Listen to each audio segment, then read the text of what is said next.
Dave, thanks for coming on. Really appreciate you taking the time to have a conversation with me. Would you mind telling us a little bit about yourself before we get started? What's a little bit about myself? What are you curious about? Anything background, what you're interested in? Do you like bathtubs? Anything?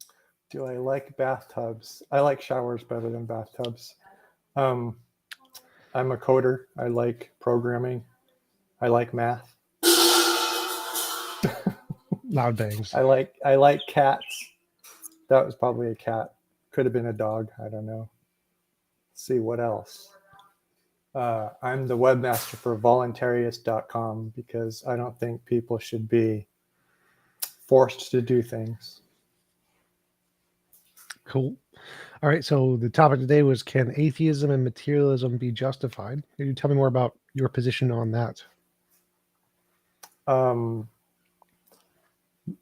So I guess those are two belief systems. Any belief system can be justified. It's really a question of how honest are you being with yourself. So everybody has to answer that question for themselves. I've been typically it's looking from an objective perspective. Does the evidence indicate one position over the other, objectively, independent of your subjective opinions? That's mostly what I'm looking for, what I'm interested in. Well, I guess I'd have to take each one separately. So atheism is based on the concept of God, which everybody holds that a little differently. I guess some people just defer to their church or their religion or their guru or somebody else. Lots of people defer to somebody else. So they believe in whatever that person means by God. And so they're not atheists. And is that justified? No, I don't think it is. You have to come to terms with what you mean by a higher power. Whatever it is that you would be believing in, if you were not an atheist, you'd have to have a good idea what that is. And like I said, most people just defer to some religion. So I don't think the opposite of atheism can be justified. Atheism can be justified. All right. And materialism? What is materialism to you? The view that the fundamental nature of reality is matter and energy kind of stuff, no consciousness, no extra ontology. Okay. I would say that's not justified, because it is true that I'm just assuming that you have experience. You're having an experience right now. And we make that assumption about lots of things, animals, people, which means there's more to it than the material, which I think breaks one of those things that you just said. So what about experience would not be explainable from a materialist perspective?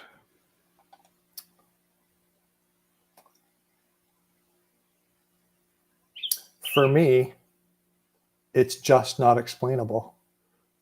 I mean, I've heard it's a thing that happens to you because you are very complex. Like, oh, you have so many neurons inside your brain and they're all working together to create this illusion. Well, it's an illusion for a thing. What is the thing that it's an illusion for?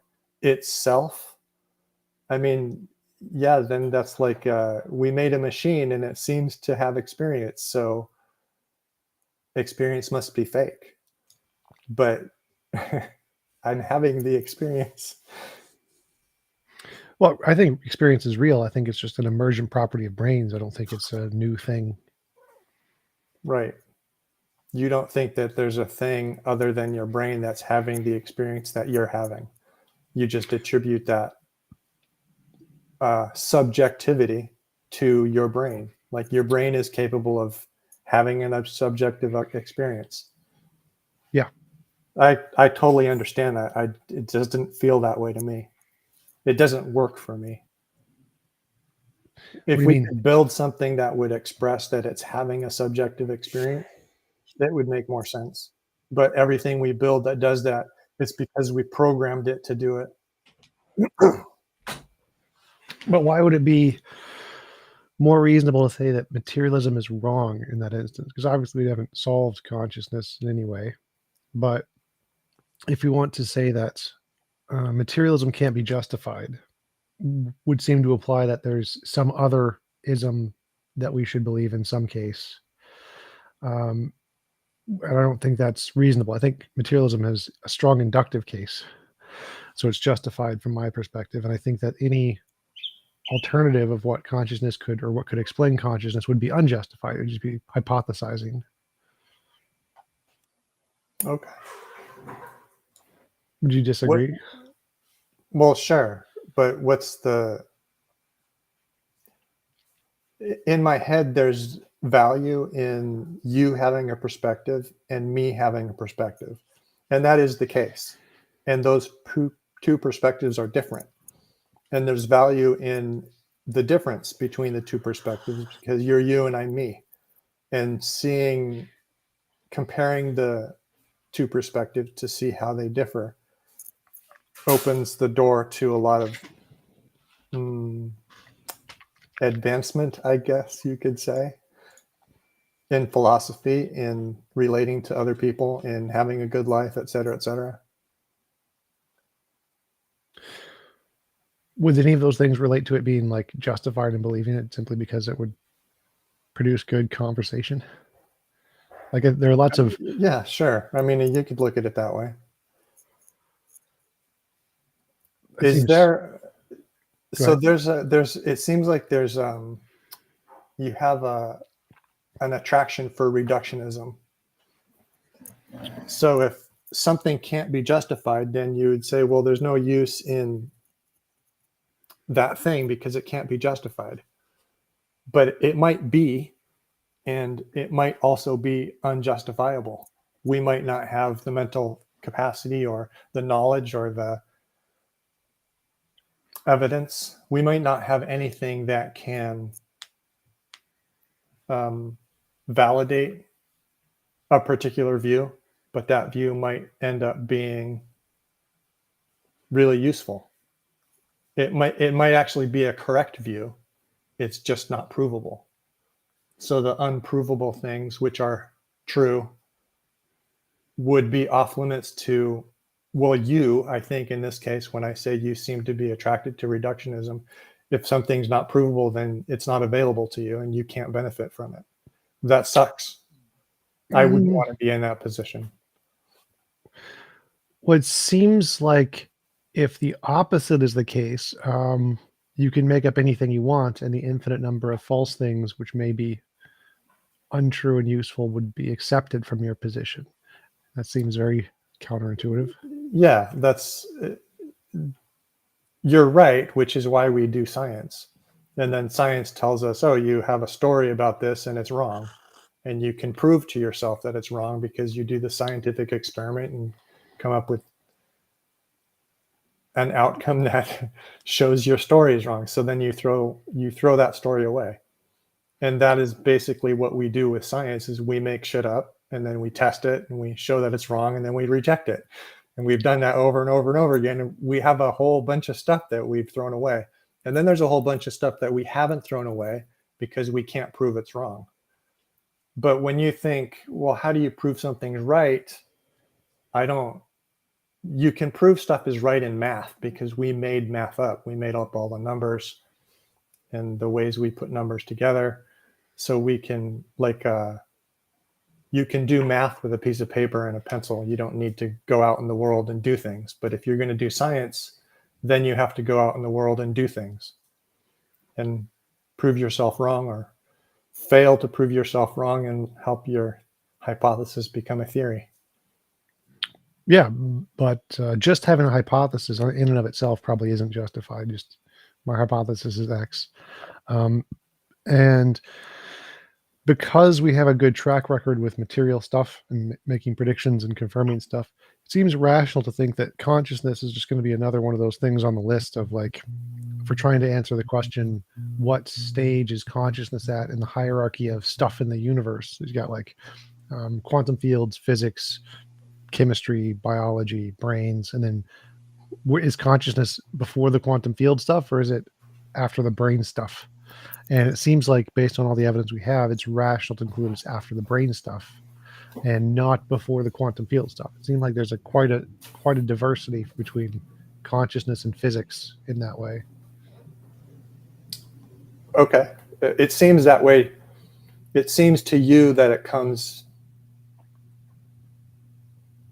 at the end of the progression from, what did you start with?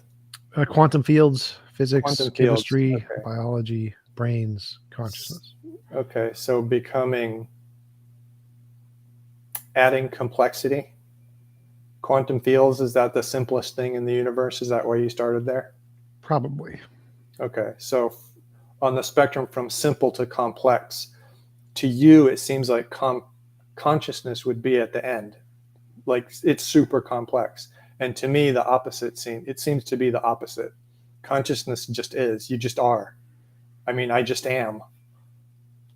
And so it's the simplest thing. There's no fundamental pieces of it that fit together to make it so. It just happens to be. I think there's a guy named Hermes Trismegistus. Have you heard of that name? He was a Greek philosopher. I believe the Greeks named the messenger god after Hermes Trismegistus. And he came up with the 7 natural laws. And one of those natural laws is that everything is mental. Like the whole universe is a mental construct. And so when it's almost as if his view was that, and I actually share this view, everything started because consciousness just happened to be, and it was bored, and it thought, suppose there was stuff. Well, if there were stuff, there would have to be rules governing it. What would those rules be? And it imagined those rules into existence, and that's what all of this is now. It's the imagination of the only thing that actually really is, which is consciousness.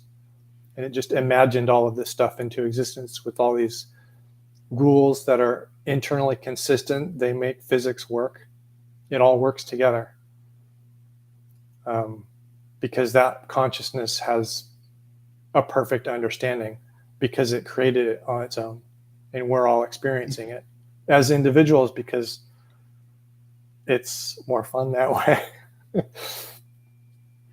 To me, that would seem like looking through a telescope and seeing other universes and saying, well, because we can only see other universes through a telescope, they must be made of telescopes or something. It seems like it's an epistemic thing. If we're using this tool to experience other stuff, therefore everything is made of this tool. Yeah, that makes sense. But don't you think that's probably not a good argument in the case of the telescope, right? Probably not a good argument in the case of the telescope.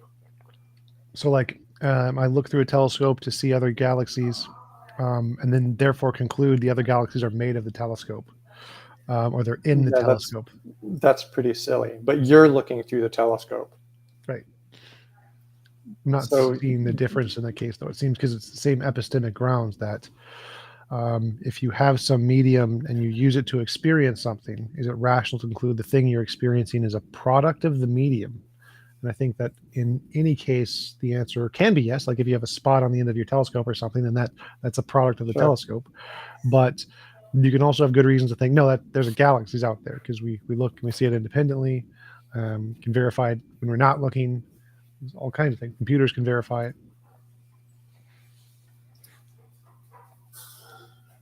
Do you understand solipsism? Yes. So describe it. The position that only your mind exists and everything else is a figment of your imagination. There you go. That's basically how do you get out of that? Well, I'd say novel testable predictions. I'd say my mind is very bad at predicting the future. But if I have some model, like there's an external world, if there's an external world, there's going to be an asteroid that goes around the solar system and comes next to us every 500 years, and we wait 500 years and we see the asteroid. All of those assumptions in the hypothesis, there is an external world, there's an asteroid, it's moving in whatever laws of physics, are justified to believe are something that's true about the world because the model was able to accurately predict the future experiences we had, whereas our mind is very bad at predicting future experiences.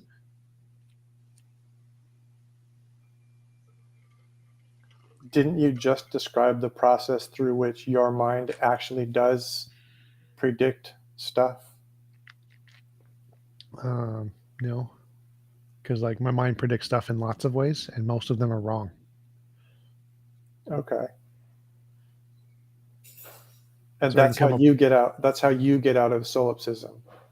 Yes. So, okay, my understanding of solipsism is that your mind is the only one, the only mind. It doesn't mean it's the only thing. It means it's the only mind.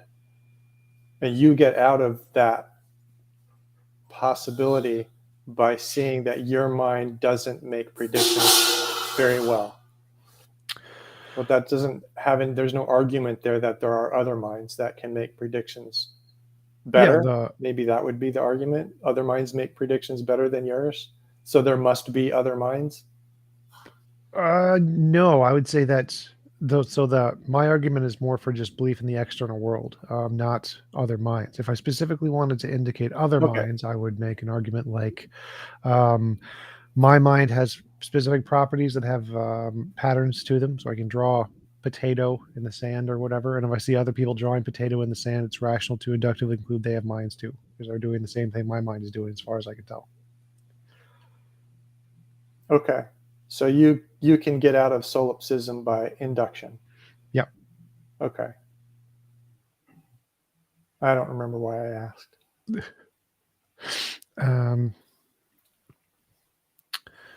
See, I was asking about the telescope thing. We look through a telescope and see other galaxies. Is it rational to conclude the other galaxies are inside the telescope or something, or made from the telescope? And I'd say no. And I think the same thing would apply to consciousness. The fact that everything we experience is something we experience, that doesn't seem to justify belief that they're all a product of experience, just like the galaxy isn't a product of the telescope.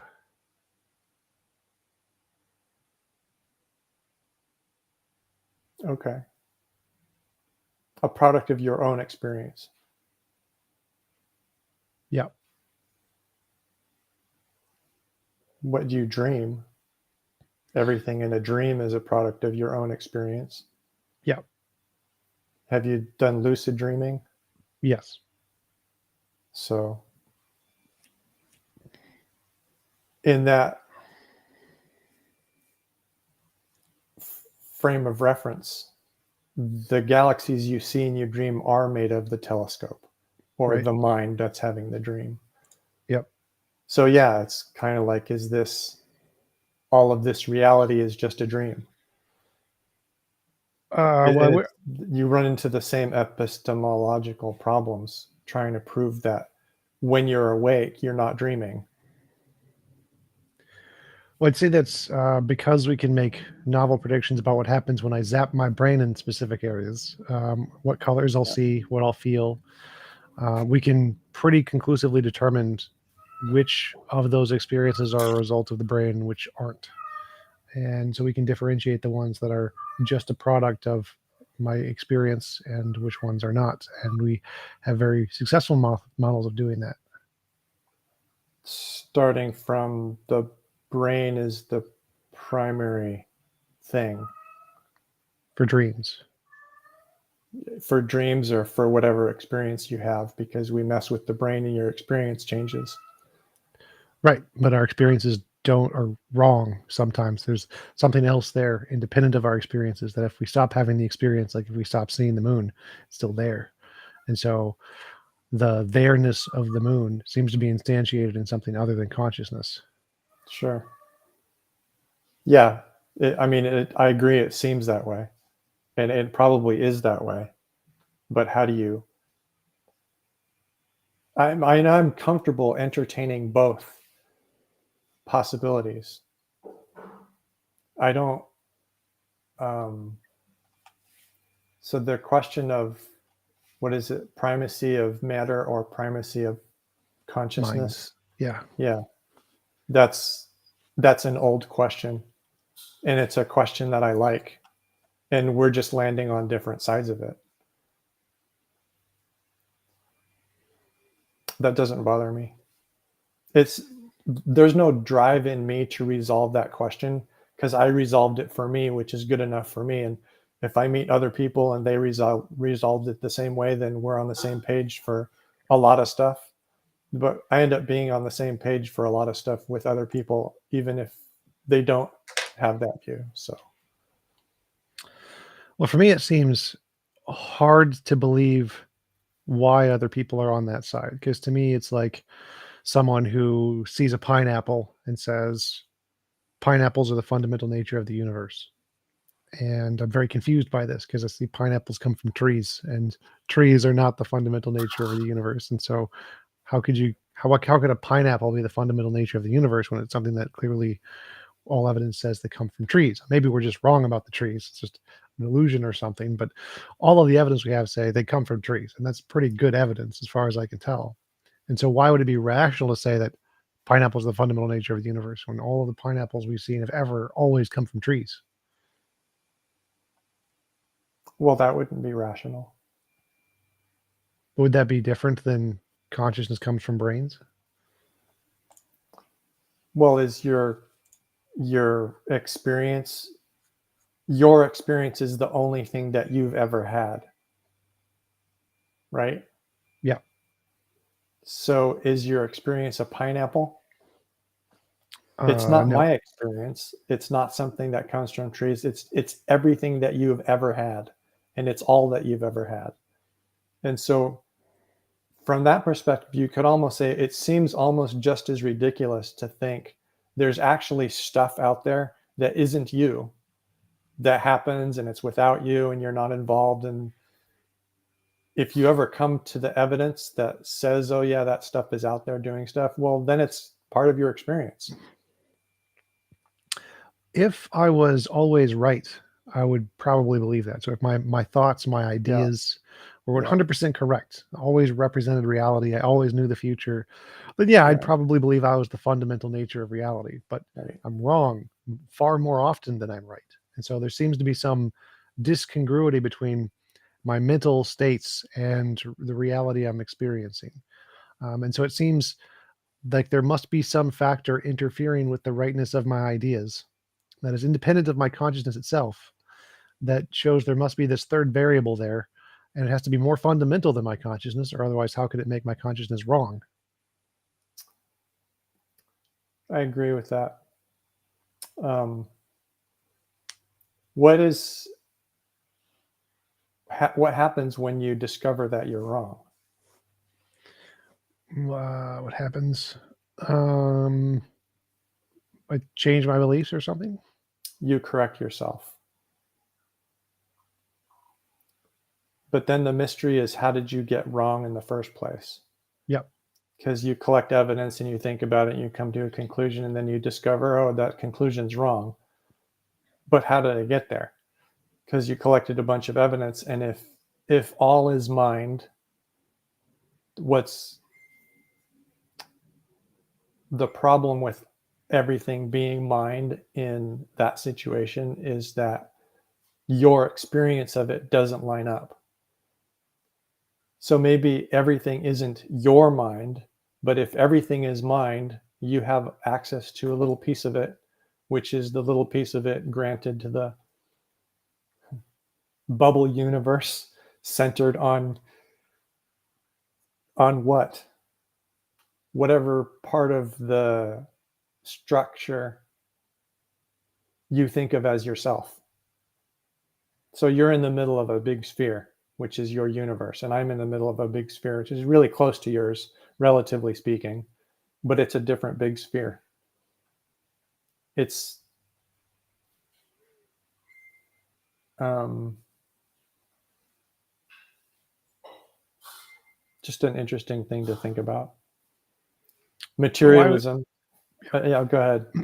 Well, why would we think there's another bigger sphere, bigger than my sphere and your sphere, that encompasses all spheres, rather than think it's conscious as opposed to thinking it's non-conscious? Oh, I like that question.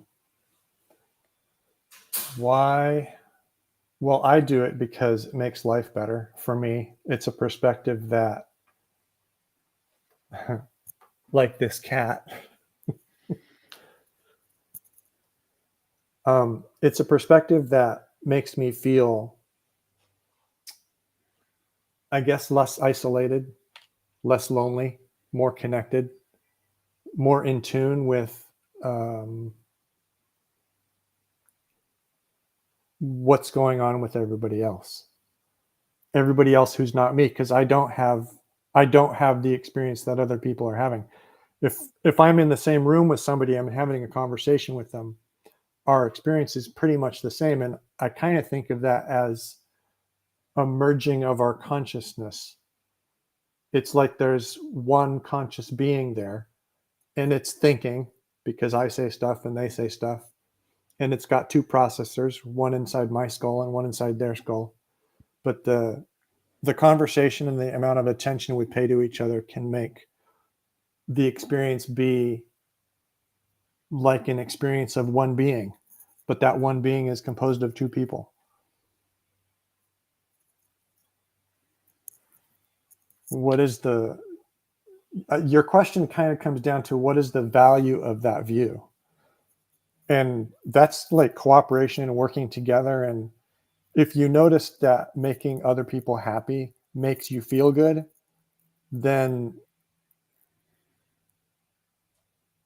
that's just a weird mystery and something that you can enjoy. But if you take on the hypothesis that there's a thing that's having the experience and you're part of it and they're part of it, then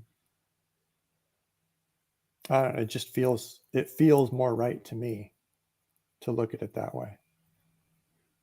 Why does having the third party consciousness make it feel better? I don't, from my I don't perspective, know. if I see like two I people don't know. having an Yeah, interaction. I don't know why.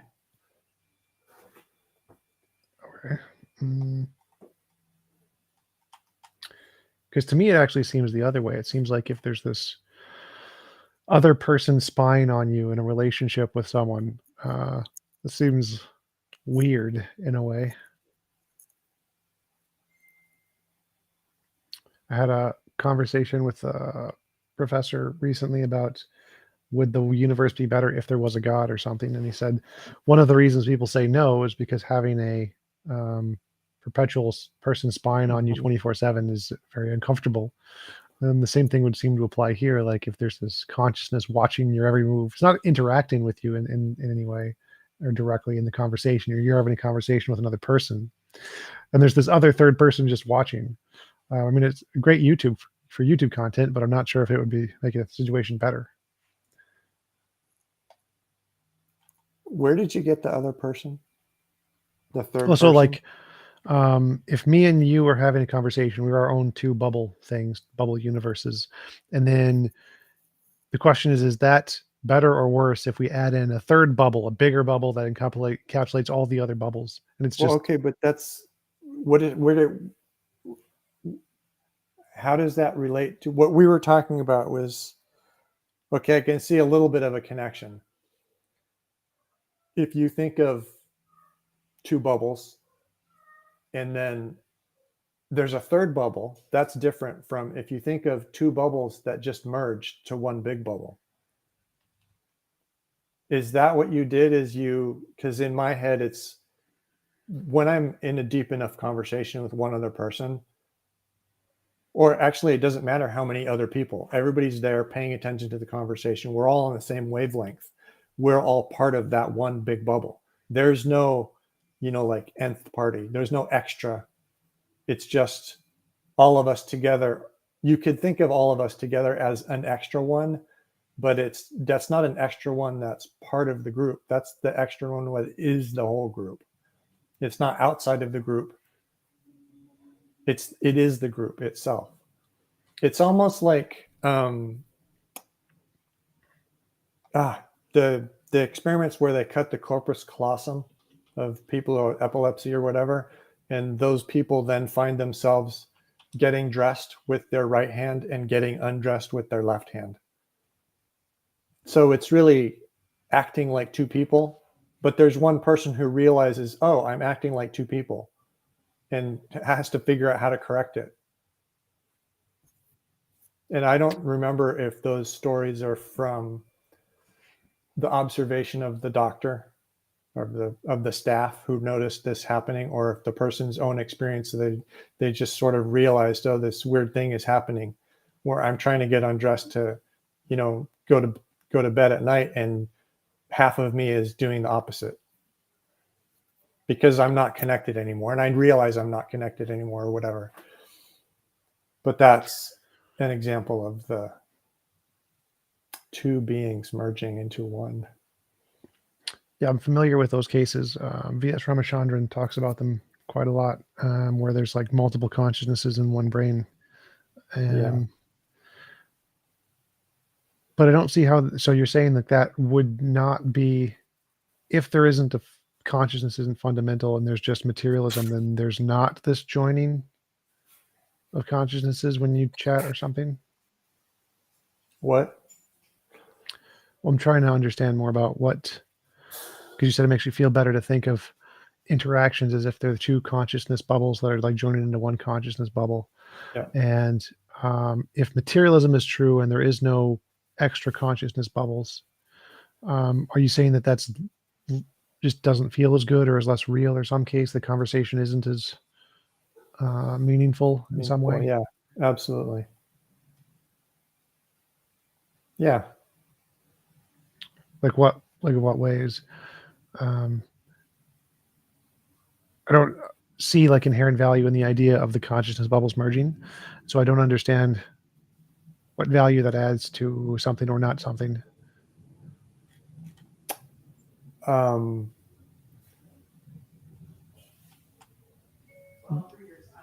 you would like to? Yeah, to understand your argument. Okay. You know what the term meeting of the minds is? Heard it before. So, like, if you make a contract, there's supposed to be a meeting of the minds, which means all of the parties to the contract have the same understanding. And if you're aware of there being the potential for two people in conversation to actually be having one experience, or recognize that perspective, the contract itself can represent what that is. And then both of you probably have a little more faith in the contract. And there's always room for misunderstanding. And so you have to be really careful there. But comfort and security of, for example, being a member in a herd gives you security, which partially comes from the fact that something that's going to attack one of you has a very low chance of attacking you because you're just one of many. But there's another function of the herd, which is the signaling that happens in a herd. If something happens somewhere in the herd, one of the members of the herd recognizes it and quickly transmits that information to the rest of the herd. So everybody in the herd feels a little bit more secure. Then maybe that's part of the attraction that I feel for all is mental. Mentalism, that's what natural law calls it, at least in English. The law of mentalism. So like the zebra herd thing? Sure. Is there any other justification for the position other than that it makes you feel more comfortable?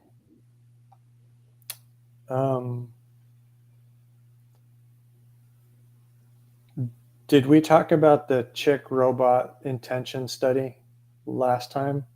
I don't Maybe. think so. I don't remember, Okay. but I don't think There's so. a guy who did an experiment.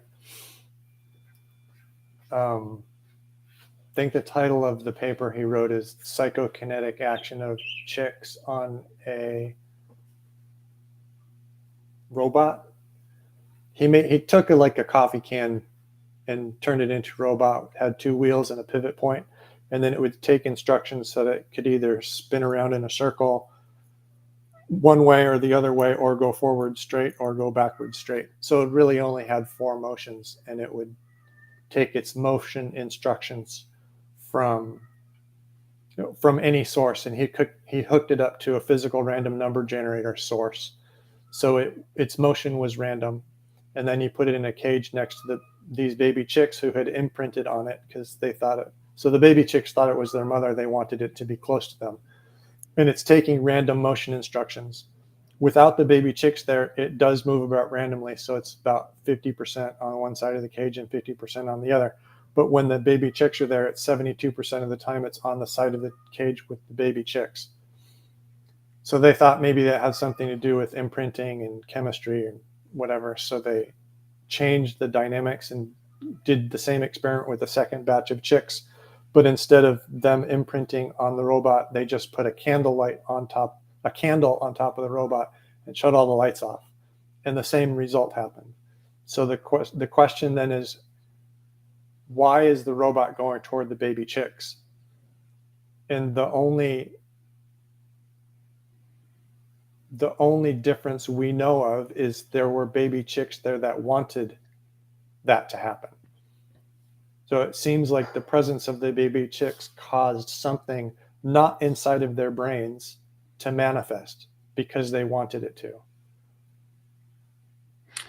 I just call it a statistical Yeah, so chance. you do it over and over and over again, and you keep getting 72%, and then you have to throw out the possibility that it's just chance.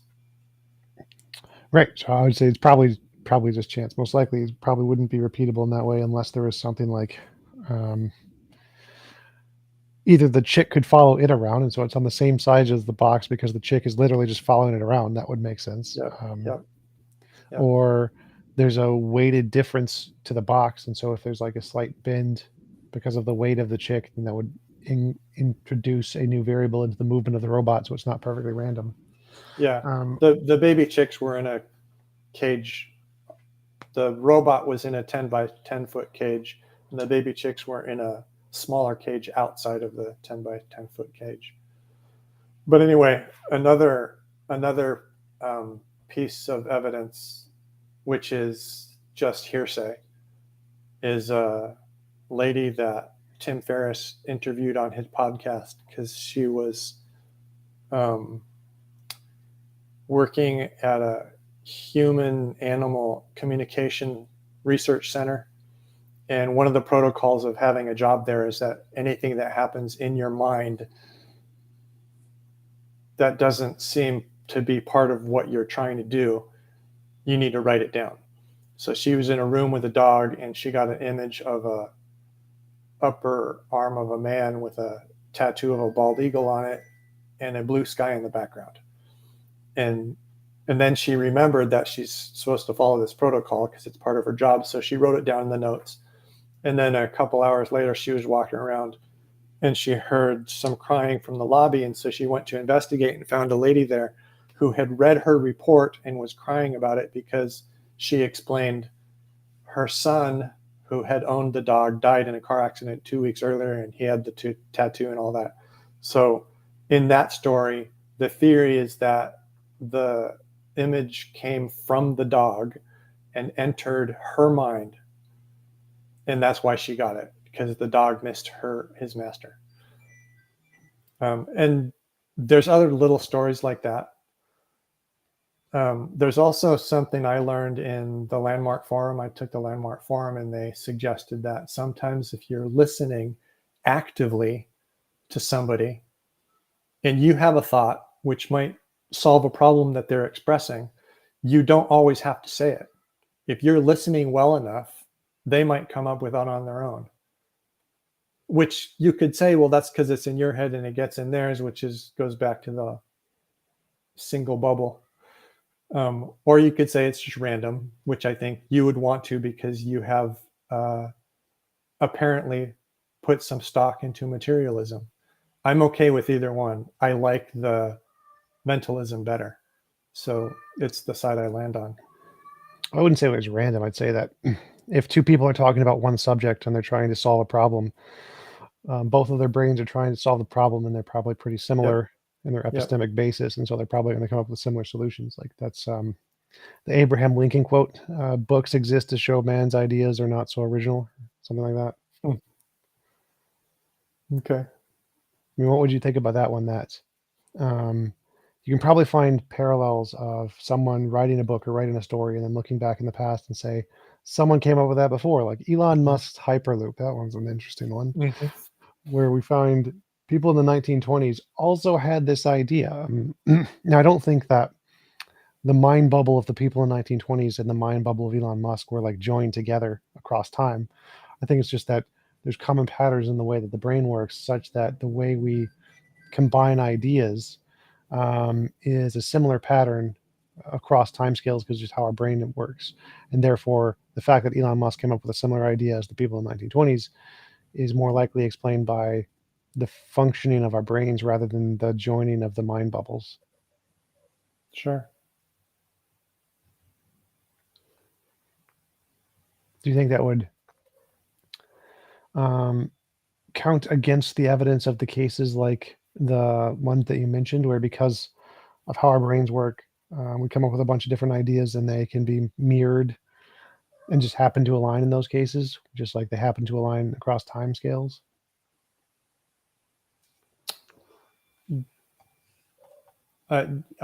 It's you could do either one.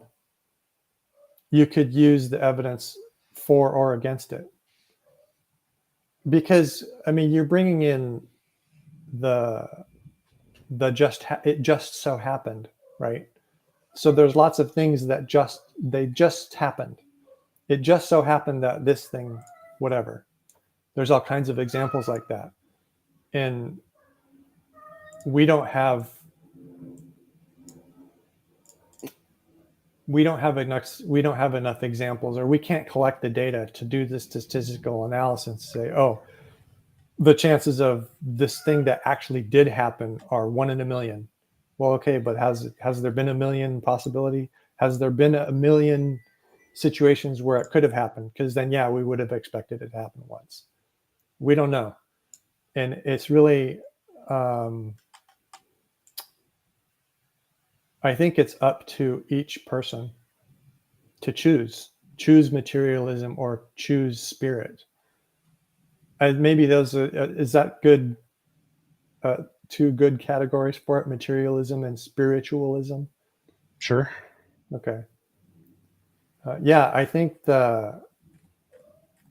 I've been thinking about claims that are not falsifiable, and you rightly point out that from my position, all claims that are not falsifiable can be believed.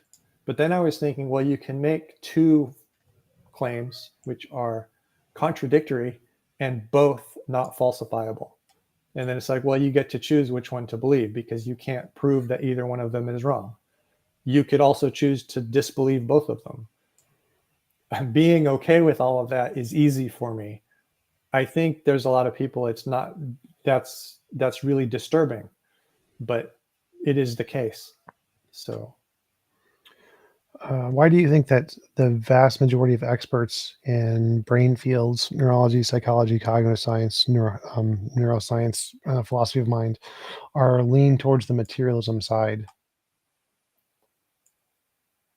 materialism makes positivism easier. I think it's called positivism. So there's a view of science which says, well, we think this is true, and so we're going to do this experiment to prove it. And then they do the experiment works, and then they say, oh yeah, see, it's true. That's really popular, and people really like that. And this basis in material makes that easier. The problem with it for me is that it's doing science backwards, because science is not a method that we use to find truth. It's a method that we use to identify incorrect stories about how the universe works. And we do that by, the story is a hypothesis, and we come up with an experiment to test the falsifiability of the hypothesis. And if we keep doing that over and over and over again, and we can't falsify the hypothesis, then it becomes scientific theory. It's still theory, and it can never stop being theory. Science gives us theory, it doesn't give us fact. The facts that we can find are stories that are wrong. And we've done that over and over again, so we've rejected lots of stories. So would that mean that if we could get like some kind of absolute certainty about something, found some method that gives us absolute certainty, would that disprove the mind hypothesis? Yeah, I think so. Why?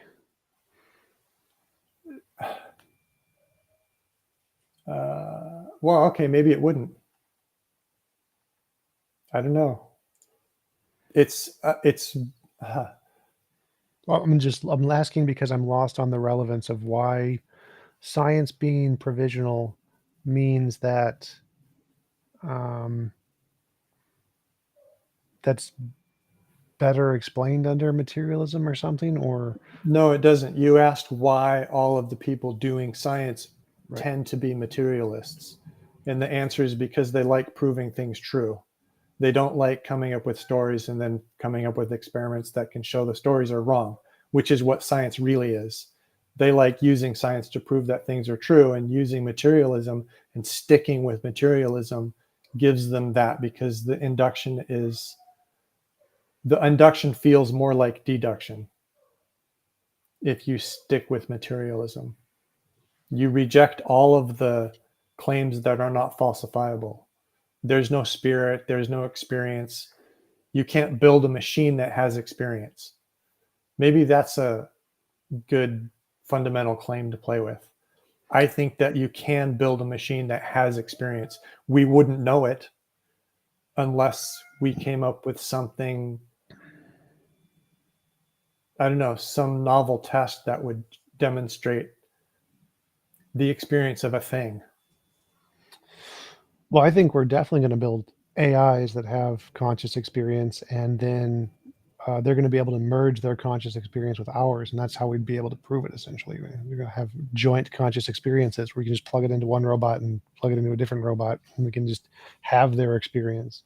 But I still think that would be consistent with materialism. I think it would be more likely under materialism, because if consciousness was some fundamental force thing, it would probably be harder to mess with, harder to join them deliberately than if it was a brain state thing. If it's a brain state thing, a higher order emergent property, it seems to me like it would be easier to merge them, to combine them, to mess with them, than if it was a fundamental state thing. Well, maybe we'll find out someday. We don't know yet. Cool. Well, we have a few questions from the audience, if you don't mind. Tim asks, is there such a thing as too conscious, like being too much conscious? Huh. Not for me. I mean, at least I have never been more conscious than I wanted to be. I've experienced that quite often. Oh, you have? Okay, interesting. So there you go. Zao Levis asks, anything that has a limit is dependent on something else to define its limit, random or determined. What determine the limits and specifications of the fundamental natural laws? Wow, who knows? I think that's really similar to my question about if mind is fundamental, why am I wrong so much? It's like, because there has to be something independent of my mind setting those limits or those facts that I'm not correct about. Yeah, somebody was talking about simulations on Telegram a couple days ago, and I came up with sometimes the simulation is persistent and consistent enough that you can stop worrying about whether or not it's a simulation. Just pretend it's reality. That came to mind when you said it, but I don't know why. Gotcha. I think that was it for the questions, unless anybody else in the chat has one. I don't really have any other questions. Do you have anything thoughts, questions? All right. Oh, we've been going for about an hour. Thanks for coming on. Really appreciate it. Do you want to give any links or references where people can find more about your work? Voluntarist.com. I think you said you're on board with voluntarism. Yeah. I think. Yeah, good. So cool. I think everybody should be. Make the world a better place. For sure. All right. Yep. Thanks again for coming on, and I hope you have a wonderful rest of your day. All right. You too.